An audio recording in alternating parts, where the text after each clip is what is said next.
iRacing has added a brand new BMW M2, and I'm gonna race it. Now this thing is slow, it kind of sounds like a vacuum cleaner,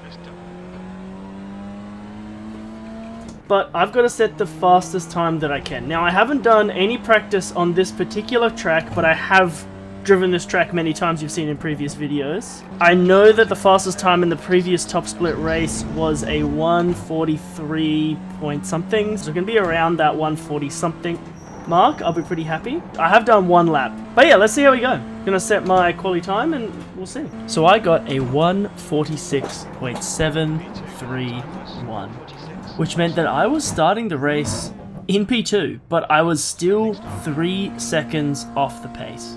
And so starting the car for the first time, I assumed that I could neutral drop it, and that was correct. Just rev it in neutral and then shift into first. A little bit of wheel spin, not the best start, but that didn't really matter because I had been gifted P1 because the man who was in P1 did not join the race. So I started off quite far ahead of everybody else, and I was for some reason quite confident because I'd only done one lap of practice and I'd got myself in P2.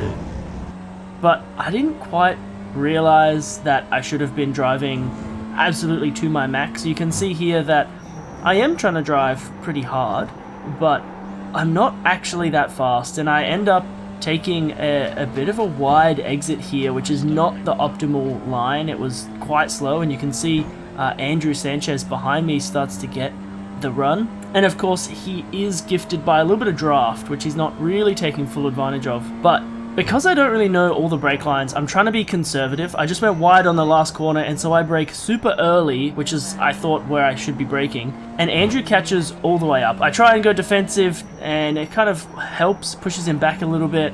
I take this line pretty well, but still very slow. You can see there's so much room on the right side of the track that I could have used, so I can carry way more speed. Things that I'm trying to learn as I'm racing. You can see here as well, braking too early. Andrew's so close behind me to the point where I think I'm kind of blocking him. I take a really inside line here to try and defend against Andrew, and that really compromises my exit. And you can see Andrew, he's got, you know, 2 wheels behind me. He backs out of this corner, but still keeps enough pace to be able to stay ahead. And on the last corner, I leave space, he pushes his way through, and my wheelbase disconnects. I total Arid, I think his name was. I feel terrible. But my wheelbase just completely disconnected. My wheel disconnected! Something always happens! This was a race that I probably could have learned from the first lap itself and got to P1, but now, all of a sudden, my car is completely stuffed. Oh, I'm so sorry whoever I just hit. My wheelbase dropped out mid-turn, last corner. And my steering doesn't feel too bad, but you can see I go to turn around the first corner and I just don't go anywhere. This was going to be a first race back and potentially a race win, at the very least a podium. And I have to go back, get repairs. Every single time there's a race where I might win, something goes wrong. I don't even know what went wrong then. My wheelbase just disconnected randomly.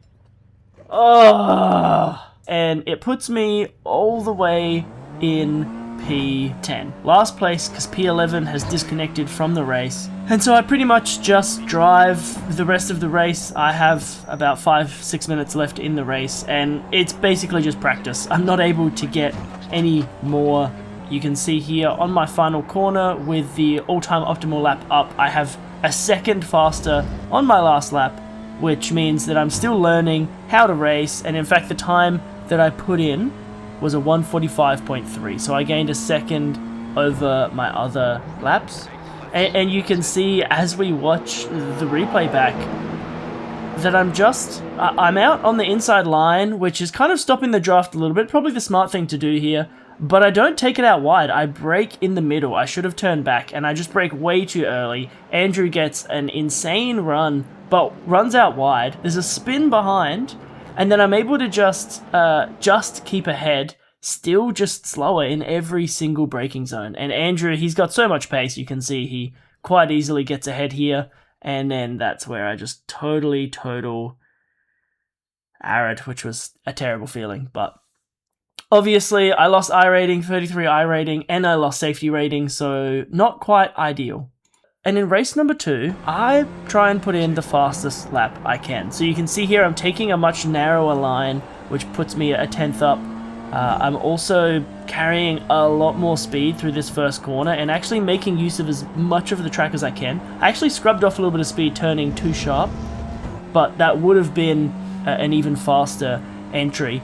And I'm braking a lot later here, turning in a lot sooner. There's a little bit of sliding, but I'm able to be on the accelerator much earlier and get a much better exit for the straight. That corner is one of the most important corners of the whole race because of the straight afterwards. If I can carry the most speed through corner number 4, I think it is, then I get the most speed here. And then I'm braking a lot later, and the car just turns really well. This new BMW M2, it's very stable. It's got a lot of mechanical grip compared to the power that it has. It's quite difficult to really fling it around like the MX-5s. And yeah, you can see I'm taking a lot more curb, I'm using a lot more of the track, and my time is a lot better. I'm braking just after the 50 mark here, taking the inside line and really trying to get power down on the accelerator. I still turn in a little bit too early here. If I turn in a bit later, it's better. But still, it's not too bad. I get a decent exit. And then coming around the last couple of corners, if I take a lot more of that curb, I don't have to slow down at all. And then I can take this corner in 4th. It's a bit slow. You can see I could have had a little bit more pace on the outside, but still a much faster lap than what I did in the previous race. And you can see it puts me at a 1:45.764. So not the fastest by any means. The best guys are doing a lot faster, but it wasn't too bad. It was a big improvement, and I was really getting a feel for the car. And that actually put me in pole position. I was able to get a pretty decent start. The guy in P2, Antoni, he didn't get the best start and was jumped by Jan, who started in P3, but he was able to recover, I think, through that first corner, and so I was able to kind of just make quite a large gap. And this race is not the most exciting race to watch because I have quite a large gap. You can hear a bit of chaos behind. You can see in the top left Antoni is dropping down to P8. He's been spun or something like that, and so I'm just focusing on trying to put down the fastest lap. I do go a little bit wide here, but I managed to keep it okay. I'm not going to jeopardize anything because I've got a couple of seconds leeway between me and P2, and so whatever they did behind has really helped me, allowed me to have quite a large gap to start with. And if you didn't know, I actually race all of these races on my own sim hardware. I have my own steering wheel and my own wheelbase, and the steering wheel I'm getting ready to sell to you guys. So if you check the top link in the description, you'll see a link to the Grips Edge website where you can sign up to be the first to know when these wheels go live. And for doing that, I'll give you a free wallpaper that I created in Blender, and by the end of lap number 2, I have a 5-second lead, which once the computer figures out what the actual gap is, it's 4.6 seconds is my lead to P2. So I had a pretty good advantage in the pace. This is a lower strength of field lobby, which means that the competition isn't quite as high, and by the end of lap number 7, I have a 10-second lead to P2, and that's changed again to Jiangchu. So Jiangchu and Arid, I think, were battling it out a little bit, which was probably slowing them down a little bit, and so I try and put in my fastest lap, trying to learn everything that I've learned. You can see my delta is positive, which means that I am putting in a fast lap. I'm able to get a pretty good first couple of corners. I have a little bit of a moment leading into 4, and I go a little bit wide, which loses me a lot of pace. And you can see the delta just plummets here because of that terrible start into this back straight. And this back straight is a really important part.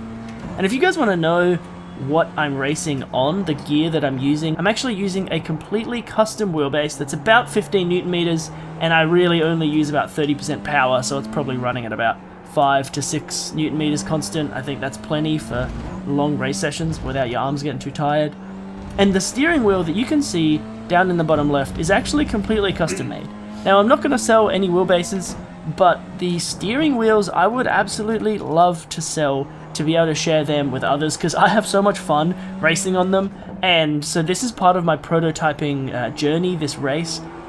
And all of the races, in fact, that you've seen, other than my Forza Horizon video, is done on a wheel that I have created. And I managed to cross the finish line with a 9.9 second gap to P2 in P1, which is my first win in a long time. And I was super happy with this win. Nice way to get my confidence back in the sim after the last few races, where I knew that my, pace was alright, but it was just good to actually have a race where everything just works out. That's very rare. Something always seems to happen. So yeah, it was great to finally have that happen. And you can just see in the race start here, P2 gets a really terrible start, gets overtaken, or maybe neck and neck with P3 and 4, so Arad and Jeong. And I'm able to just get a crazy good gap. I think at this stage it's Andrew behind me. He's not too far behind, he's doing pretty well, but I just have a lot more pace, and you can see he goes off here, which slows him down, and that's how I was able to build that 2-second gap coming up to this corner. And then of course behind you can see some more battling, but I'm able to just stay ahead. Even going wide and having a slow exit off of this corner number 4, you can see someone gets punted in the background, so I've got plenty of pace, and that allowed me to get the win, I think, having that much space ahead. And if we check the results, it is all good and well. I get plus 0.1 safety rating and 96 iRating, which really just brings me back to what you start with when you start iRacing in the first place, which is the 1200 iRating score. I don't know what happened to my iRating. I had a couple terrible races. Obviously, I've been very rusty and losing positioning, but the racing has been so much fun. And I felt so confident after that race that I decided to try something completely different and go into race number 3, which is a nighttime race at Le Mans, which I have never ever raced at. I've spent a couple minutes practicing in Le Mans Ultimate on this racetrack, but I've never raced it in iRacing, I've never raced it at nighttime, and I didn't realize the difference between brake marker positioning and all that stuff when you're in a nighttime race. And as you can see, it was kind of chaotic.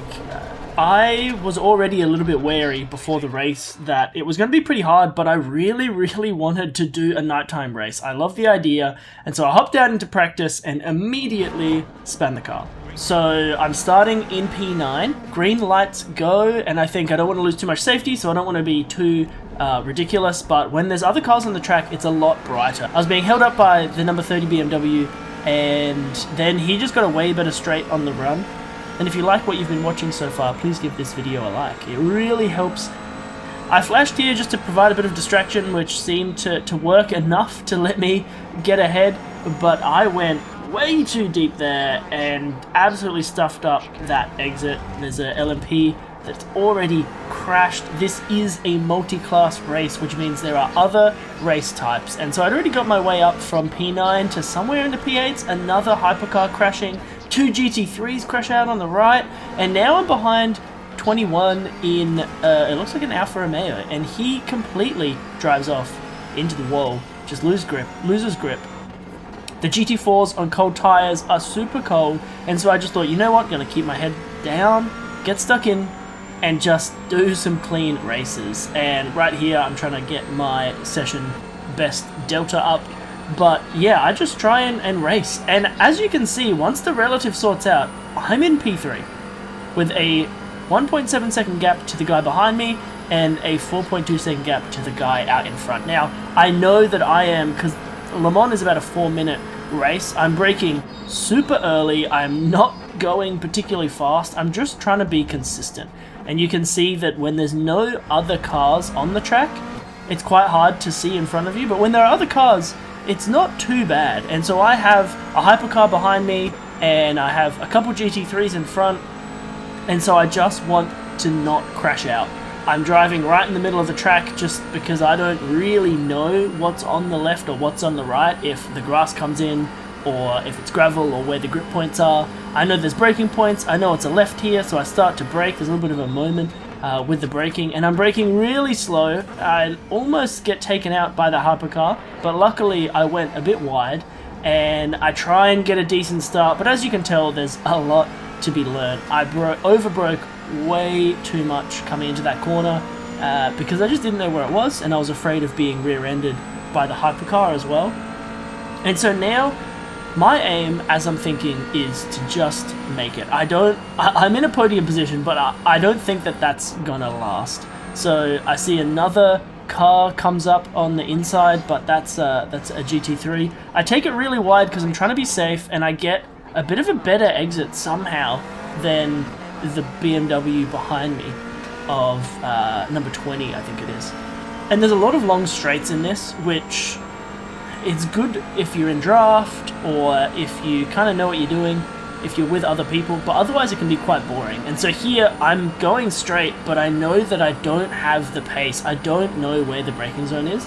I think I'm probably braking about 50 to 100 meters too early. And you can see here I lift and the BMW comes up, and then I get a little bit of a wobble here by the contact from the guy behind. And I kind of just let him through. I try and take this line a little bit better, but there's not really much I can do. We're getting flashed from the guy in P6 behind. I get a little bit of a contact there, but yeah, just try and make it around that corner. I managed to get ahead of the Aston Martin. I flashed him, and so he slowed down. I felt a little bit bad afterwards because he didn't do anything wrong, like getting his way through. He does have better pace, I think, but that settles me out in P4. I think I have the slipstream from the BMW ahead, and he's trying to shake that a little bit, I think. But then you can see this guy coming up with a lot of pace, flashes his lights, and completely succeeds in distracting me. I missed the brake completely and let two guys go past and almost a third. So I'm right back down into P6, which is not a fantastic position. But at least I'm around other cars, which makes me feel a lot better because I thought I was going to be on my own way out in the back. And you can see I'm all over the place. I'm missing the apexes, I'm going a bit wide, I'm not using all the track. I have so much to learn in this track, and honestly it's really fun. It is a fun track to race on.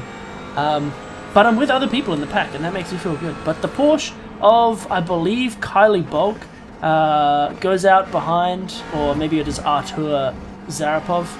And then, unfortunately, Kylie Boyk spins out. That gives me an extra position, P4, unfortunate for him, and I try and take the opportunity to get side by side with the BMW. I flash my lights a little bit to try and distract me, since it distract the other guy, since it distracted me last time, and I almost lose it. I managed to save it, but boy, that was sketchy. But the BMW goes wide, and I spin. Completely on my own, I just spin it. And then I try and recover and I spin it again. So, not the best situation. And I'm right back into P8.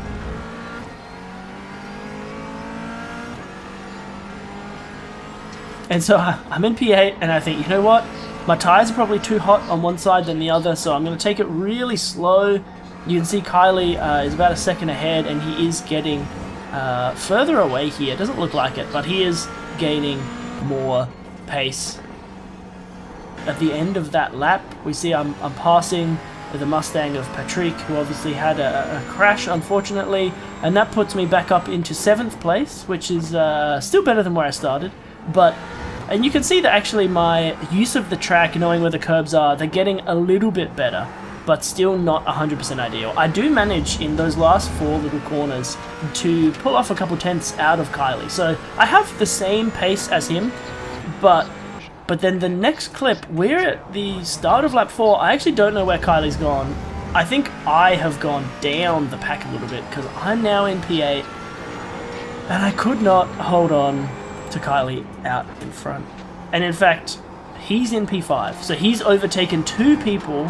And I have another moment, a massive one, with a huge crash, and that puts me on 7 incident points, which isn't great, but I have a massive gap to Oleg in P number 9, 55 seconds in fact, and my car, miraculously, is in perfect condition. And then I managed to overtake the Aston Martin, or the Mercedes, whatever that was, who's now in P8, so that puts me back up into P7. And you can see just how much of a gap that Kylie Boyk has put on me. That is a 31.9 second gap by the end of lap number 4, and you can see I just bash into that. And I'm flashing my lights just to see a bit extra, and then I try and flash this hypercar past. You can tell my multi-class racing is very rusty because I'm way overslowing to let the faster classes through, when really I probably could have made it all the way through that corner and nothing would have happened. I might have slowed him down by a tenth or two, and then he could have overtaken me on the straight afterwards.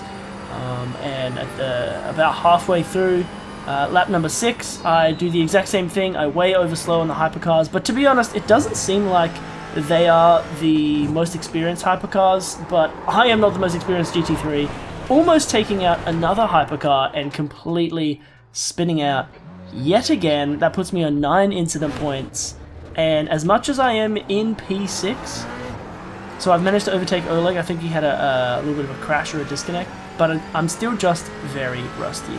So towards the end of lap 7, I've managed to maintain P6, and I'm feeling a little bit more comfortable in the lap.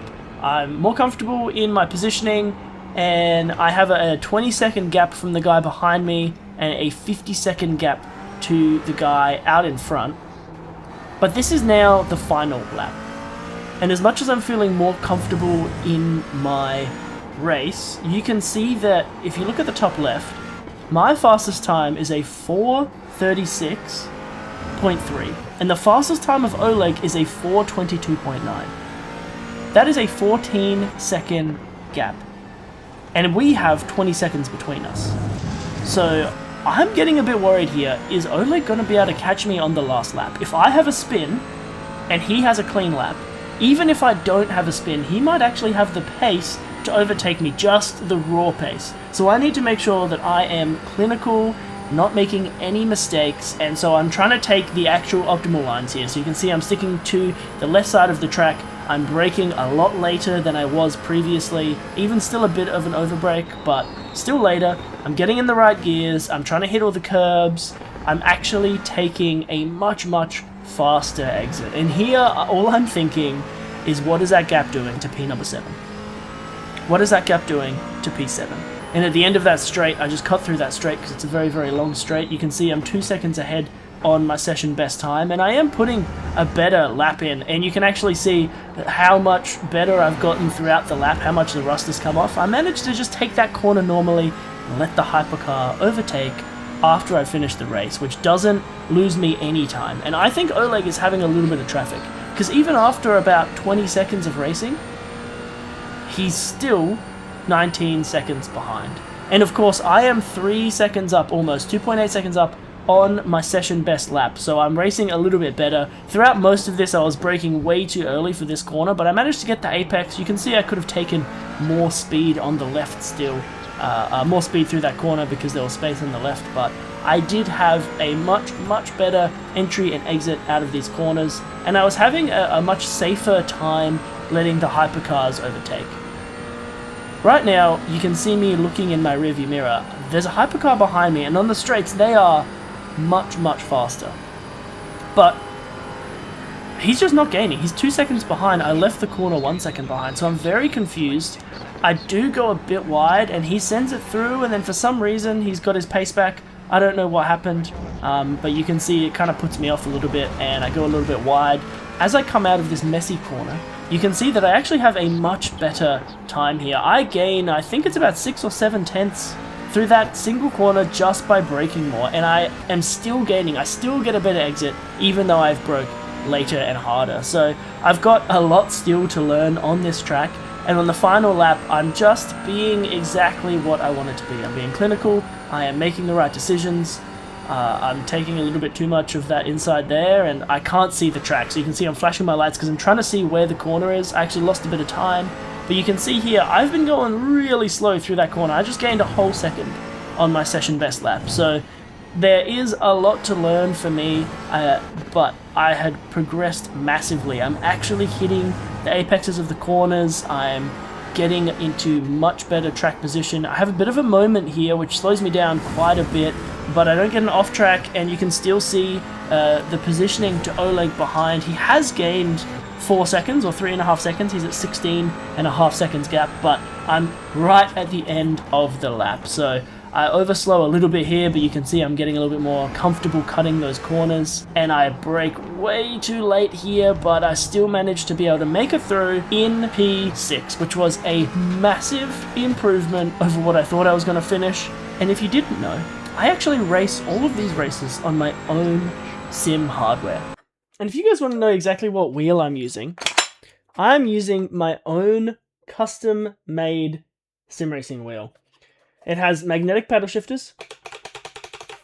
It's got buttons, it's got LED lights, and it's got these beautiful rotary encoders that are also push buttons. So that's what I use for brake bias, and I actually press this one to chat.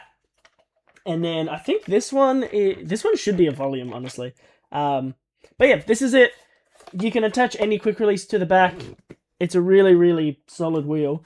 And this one's still in prototyping. So far, so good, but you have to keep subscribed to the channel. And if you want to be the first to know when they go on sale, then pull up the email sign up. So the top link in the description will be the website, and there's a Discord link as well. But yeah, if you check out the website, you can sign up for an email, you get a free wallpaper, and you'll also be the first to know when this goes live. And so the score, the final result for that race was plus 15 iRating and plus 0.02 safety rating. So overall, honestly, a pretty good couple of races. A massive thank you to anyone who watched right till the end. I'll see you guys in the next video.